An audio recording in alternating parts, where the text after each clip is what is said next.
Cine a fost în Mercado Central, piața centrală din Valencia, a putut să observe că, spre deosebire de alte piețe din orașe mari, ea este dedicată aproape integral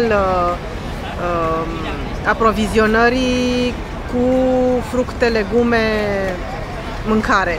Spre deosebire de alte piețe spaniole, în care există foarte multe posturi cu mâncare și băutură. În Valencia au început să se deschidă astfel de piețe. Sunt cele care aparțin cartierelor, exclusiv cu posturi de mâncare și băutură, mici restaurante cum ar veni. Aici este Mercader, piața din Cabanial, o astfel de piață recent deschisă. Este sâmbătă seara, ora 8:15 și uitați ce coadă este. Să intrăm și înăuntru puțin mai târziu.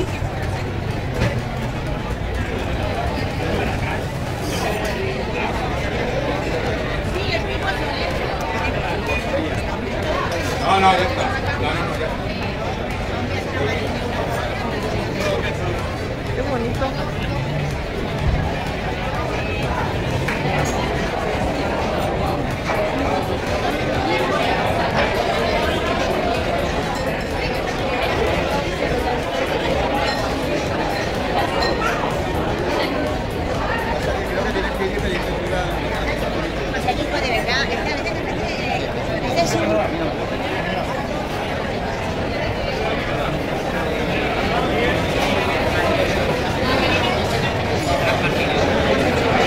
Muy chulo, muy chulo.